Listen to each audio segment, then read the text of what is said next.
Hello and thank you for joining us on Luntha Television. It's time for news and you're with me, Fales Chizambe.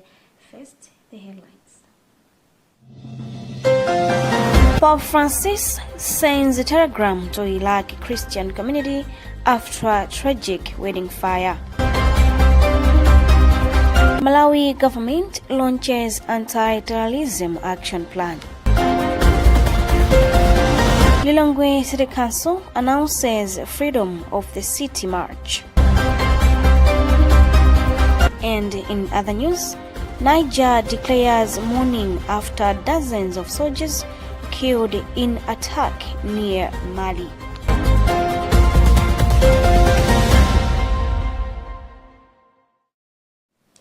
We have these and more. Stay with us.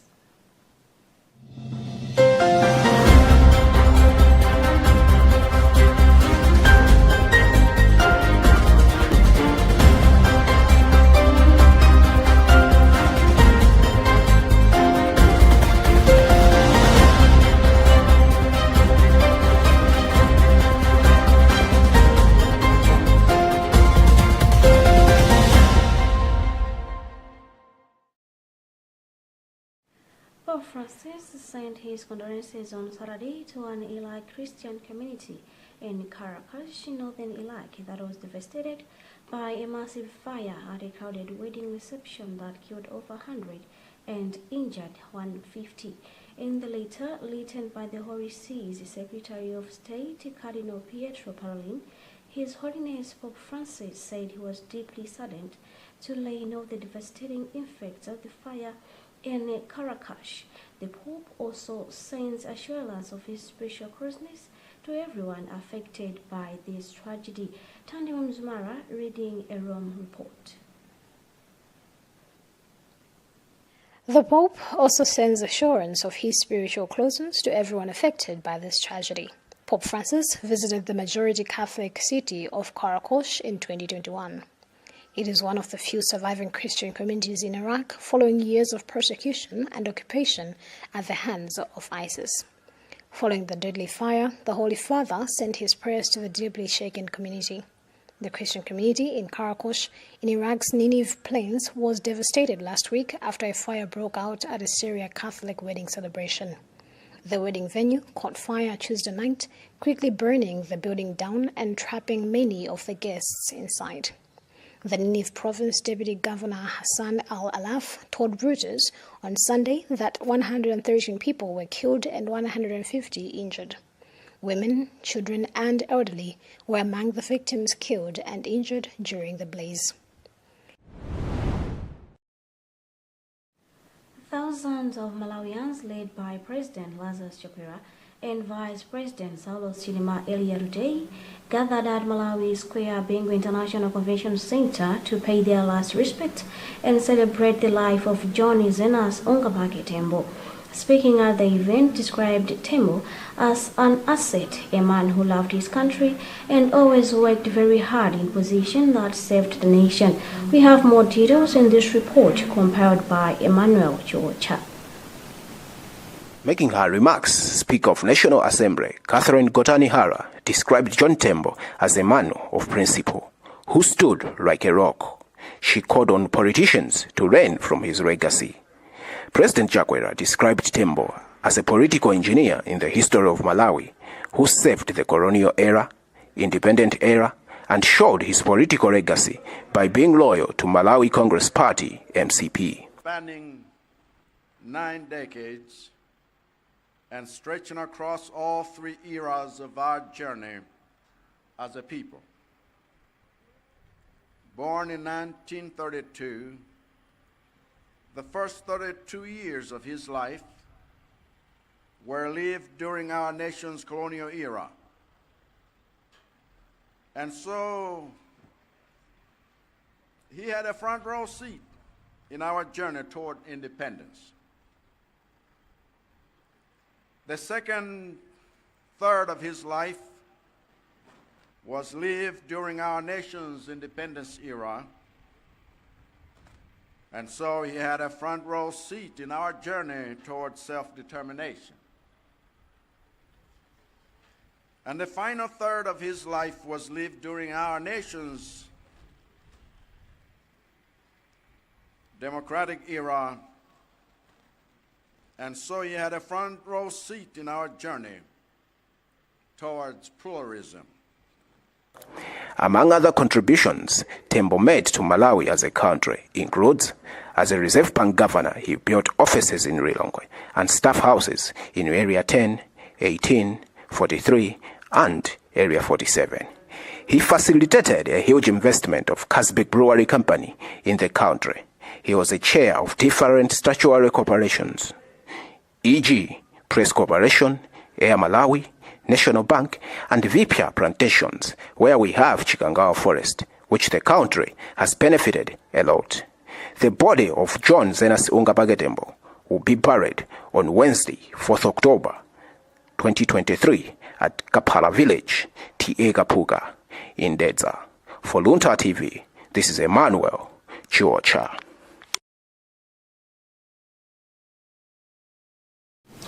Lilongwe City Council says will on November 24, 2023 hold the Freedom of the City March that will start from Lilongwe Old Town Hall to Lilongwe City Center Council Civic House. Speaking during media briefing at civic offices today in Lilongwe, the city mayor Richard Banda said the march aims at symbolizing unity between citizens and men in uniform in the city. Banda said the march has been organized in partnership with the Malawi Defense Force and Entertainers Promotion. We have more in this report filed by Charity Chilanga. Addressing the media, Banda said the march has been organized as one way of strengthening security in the city of Lilongwe, revived considering the issues of security lapses in the city. He said the march symbolizes the freedom that the city enjoys, as well as the relationship that the security agencies have with civilians. We are giving the chance to meet a team just because you know that in our city we are looking for security, and this is the only way how can we maintain the sanity in our city. You can see that there's a lot of issues that happen outside there, so that's why we need to involve the military team also to work together with us, so that at least we need to make our city to be secure and security to be maintained the same as it was before. I can say that most of in our city there is a lot of issues which have been happening. Mainly for the thieves, you can see maybe for the street kids, they are also making our city to be in another way. They are not working good properly. So that's why you say that because we don't have the security in our city, that's why we need also to involve the military team to work together so that at least we can maintain our security in a good way, that the residents in the city should be free of walking anytime wherever they want to go and to do whatever business they want within the city, so that at least the military team can assist in these areas. Captain Owen Banda from MDF says the event is very crucial as it helps in achieving their aim of ensuring that people live happily and comfortably in the city, saying they are very concerned with issues of security in the country. This event is very, very crucial to MDF, especially Kamuzu Barracks. This event normally is organized, like I said, it's organized by a unit in collaboration with particular civilians that they work with. So in this case here in Lilongwe, we have good working relationship with the city council. So in order to foster that good working relationship, we have such events which bring us together, and in the end it helps us to achieve our aim of making sure that the people here are living comfortably, they are happy in the city. The Chief Executive Officer for Entertainers Promotion, Tondalai Banda, says they are very happy to be part of the event and has since praised to make the event colorful and memorable. The Freedom of the City March was last held in 2011. Charity Chilanga, Luntha Television, Lilongwe. Vulnerable smallholder farmers in Kasungu have commended towards Jesuit Center for Ecology for their resilient farming project, which is being implemented in different areas in the Kasungu district. The project, titled Itasinta Mulimi, is aimed at ensuring that the farmers who are mostly vulnerable are food secure, have access to clean water, and are taking part in environmental restoration. We have a report by Jacqueline Saidi. JSED, as an organization that is engaged in building resilience, adaptation measures, and climate justice advocacy, targets and works hand in hand with most affected and vulnerable persons in rural communities. In the Tasentamulimi project, the center targeted farmers in areas of Kasungu district where they focused more on water, food security, land restoration, and sustainable energy. Speaking in an interview, one of the beneficiaries of the project from Tisamba village, Diekaumba Jafet Chilembwe, said that before the project, he had less knowledge on planting processes as they used to plant to finish, but now they know what to do for better results.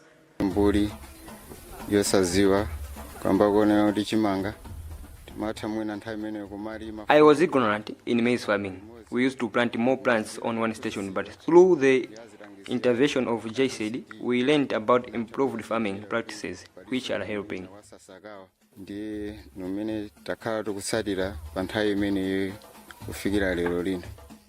On the issue of land restoration for environment conservation, Group Village Headman Jimbalu said that the Jesuit Center for Ecology and Development has taught them on different ways of helping in land restoration, including planting and taking care of trees. We used to destroy the environment in the past due to lack of knowledge, but with the coming in of JSED, we have learned, planted, and take care of the trees, which will help to restore the degraded land.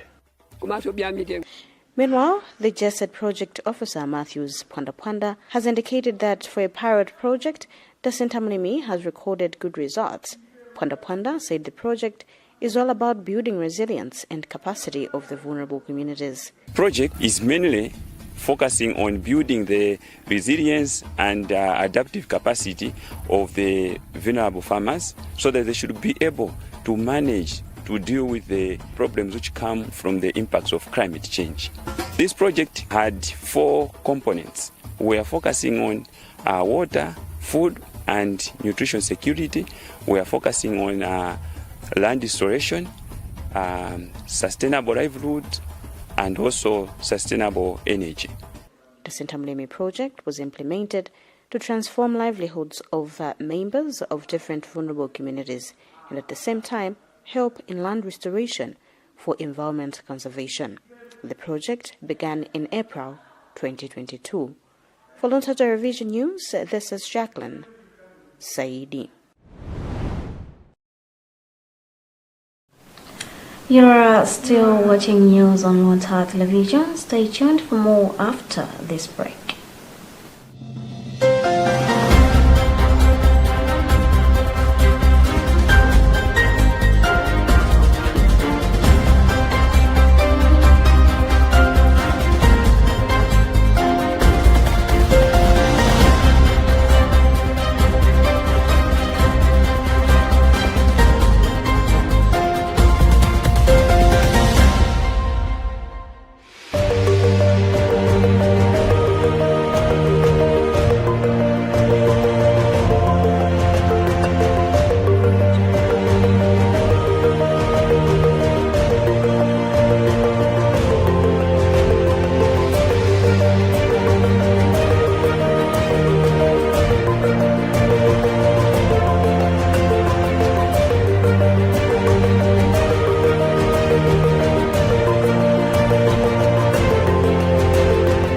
Personal growth to business solutions, there is no limit to what you can imagine.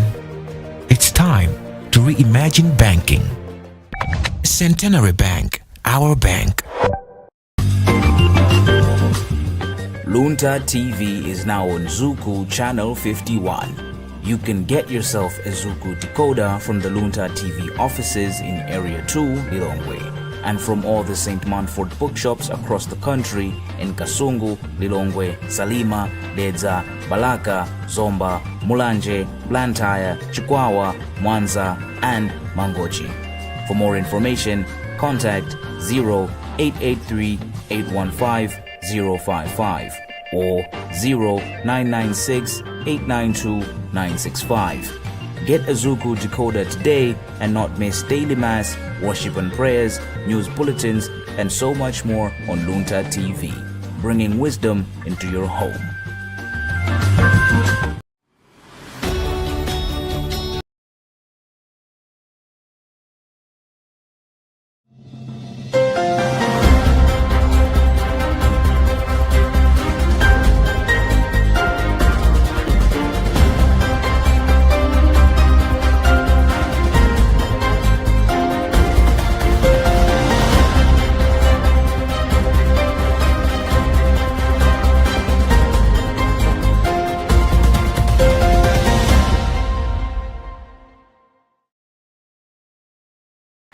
Welcome back.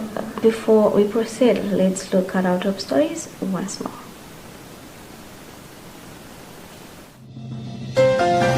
Pope Francis sends a telegram to Iraqi Christian community after a tragic wedding fire. Malawi government launches anti-terrorism action plan. Lilongwe City Council announces freedom of the city march. And in other news, Niger declares mourning after dozens of soldiers killed in attack near Mali.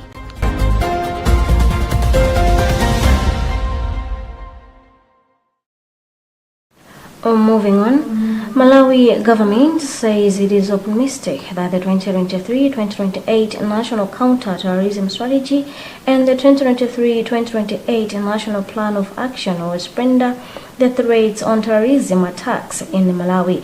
Minister of Homeland Security Kenneth Zikalengoma said on Tuesday during the launch of the action plan in Lilongwe that the plan was developed in collaboration with UNDOC. The development comes at a time over 100 Malawians females are reportedly facing torture and massive abuses in Western Europe. We have a report by Helbert Katanda. Homeland Security Minister Kenneth Zikalengoma said the government of Malawi is concerned with recent reports about possible terrorism acts as projected by various security agencies. He said the plan will also look at issues of funding and strategies in as far as trafficking is concerned. Zikalengoma said this was an indication that Malawi is proactive to human trafficking issues and terrorism. It's known as the Walmart of Africa, where there's peace, people enjoy peace and stability. But we have neighbors around us right now that are suffering from terrorism and money laundering and some other things, drug abuse and trafficking. So we as a ministry, we want to take precaution because prevention is better than cure. We have heard from UN representatives talking about the investment they do more or they do less on prevention, and then responsiveness, they give it $1 to prevention and $7 to responsiveness, which is a mistake in this country, because what we want is to get the $7 for prevention and $1 for responsiveness, because we have UNODC representative of Regional Office for Southern Africa, Ms. Jean-Marie Ongoro, said the plan looks promising in as far as human trafficking is concerned. Trafficking in persons in Malawi is a challenge at various levels. Malawi is a destination country, is a transit as well as a source country, and that's why we're very excited about. Many Malawians have long been recruited by middlemen with the promise of finding better jobs in countries such as Oman, Qatar, and the United Arab Emirates. However, some have ended in jobs they were never promised and working under unheard of conditions. For example, in a Facebook post that went viral last week, a Malawian woman working in Oman alleged that she had suffered abuses such as rape, torture, and poor play. She compared her situation in Oman to that of slavery. Over 60 women are reportedly stranded in Oman as government faces financial woes to repatriate them. For Luntha News in Lilongwe, I'm Helbert Katanda.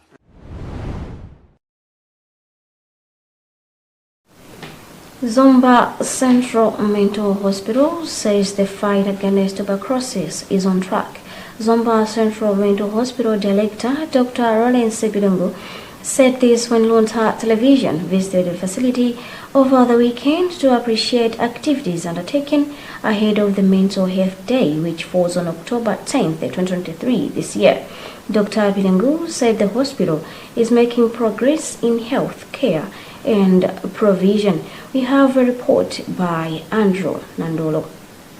Speaking to Luntha Television, Dr. Piringu said Zomba Central Mental Hospital is working hand in hand with Zomba Central Hospital in the fight against tuberculosis. He said Zomba TB office has been conducting TB screening exercises to the patients and staff at the facility. Commenting on the same, Zomba Central Mental Hospital WASH coordinator Maria Mwanza said patients and staff at the hospital make sure they are free from TB and other chronic diseases by screening and treating anyone with symptoms. For TB screening, yes, this one is done, I think as of now it's almost 2 months ago, and everybody was being screened, including the patients. The good thing, after screening, none was being registered to have a TB challenge. But when we have the cases like TB, most of the times these people, they are helped here at the institution, but being isolated. Always a communication between Zomba Mental and the Zomba Decho, because they are the ones to give us the medication, the TB medications. In his remarks, Zomba Central Hospital TB officer Madalitso Chiundira said during the third quarter of 2023, about 12 sputum were corrected at Zomba Central Mental Hospital and 1 person was found positive. Following this, in August, the office conducted mobile diagnosis screening to about 292 patients and staff at Zomba Central Mental Hospital to make sure everyone is reached. As a district process, we do also visit Zomba Mental Hospital. And in this exercise, we screened a total of 292 mentally disturbed patients at the Zomba Mental Hospital. And out of, let's figure, 292 screened, 3 were 3 had the signs and symptoms of TB, and none was hiding with TB. So as the district officer, yeah, we are working hand in hand with our colleagues at the Zomba Mental, and they have a vibrant TB team. Zomba Central Mental Hospital is joining the rest of the world in commemorating Mental Health Day on 10th October. The National TB and Leprosy Elimination Program is earmarked to end TB by 2030.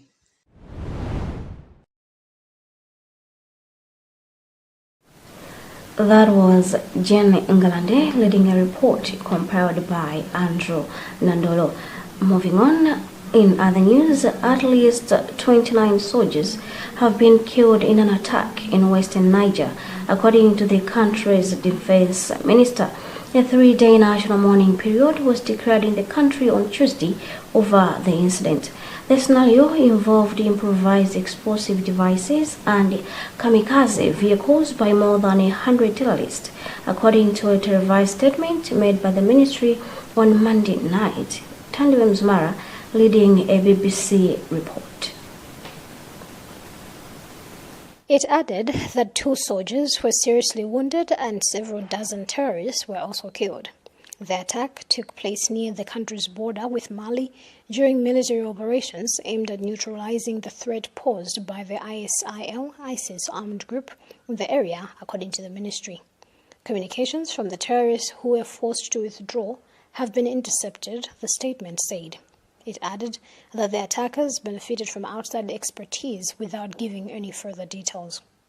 Attacks by armed groups have plagued Africa's Sahel region for more than 10 years, breaking out in northern Mali in 2012 before spreading to neighboring Niger and Burkina Faso in 2015. The three borders area between Niger, Mali, and Burkina Faso is regularly the scene of attacks by fighters affiliated with ISIL and Al-Qaeda. The violence has fueled military takeovers in all three countries, with Niger the latest to fall to a coup on July 26th that overthrew Mohamed Bazoum, its democratically elected president. The latest violence comes as the country's coup leaders indicated they were considering neighboring Algeria's offer to mediate talks for a transition back to civilian rule.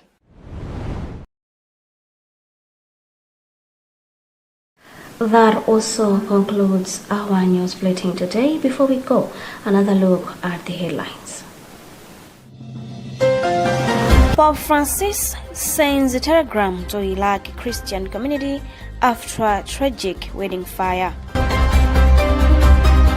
Malawi government launches anti-terrorism action plan. Lilongwe City Council announces freedom of the city march. And in other news, Niger declares mourning after dozens of soldiers killed in attack near Mali.